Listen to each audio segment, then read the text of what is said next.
చేస్తాను అని భర్తని నింద చేస్తుంటే వెంటనే రాముడు ఏమన్నాడో తెలుసా అండి?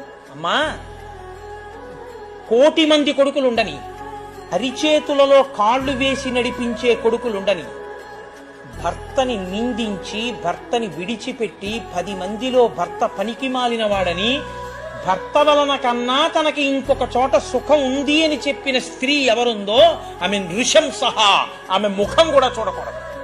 అంతకన్నా అధర్మం లోకంలో ఇంకోటి లేదు. ఏ ఆడదాని గౌరవం అయినా పురుషుడి వల్లేనమ్మా.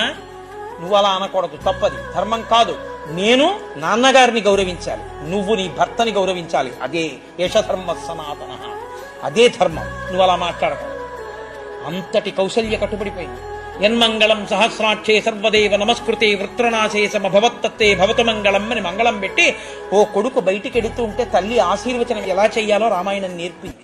చేస్తాను అని భర్తని నింద చేస్తుంటే వెంటనే రాముడు ఏమన్నాడో తెలుసా అండి?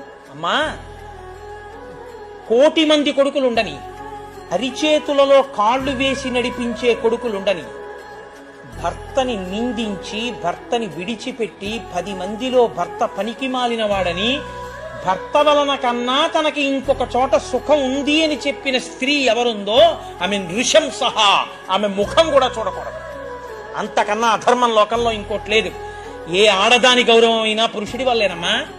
నువ్వు అలా అనకూడదు, తప్పది, ధర్మం కాదు. నేను నాన్నగారిని గౌరవించాలి, నువ్వు నీ భర్తని గౌరవించాలి. అదే యశధర్మ సనాతన, అదే ధర్మం. నువ్వు అలా మాట్లాడకూడదు. అంతటి కౌశల్య కట్టుబడిపోయింది. యన్మంగళం సహస్రాక్షే సర్వదేవ నమస్కృతే వృత్రనాశే సమభవత్తత్తే భవతు మంగళం అని మంగళం పెట్టి ఓ కొడుకు బయటికి ఎడుతూ ఉంటే తల్లి ఆశీర్వచనం ఎలా చెయ్యాలో రామాయణం నేర్పింది.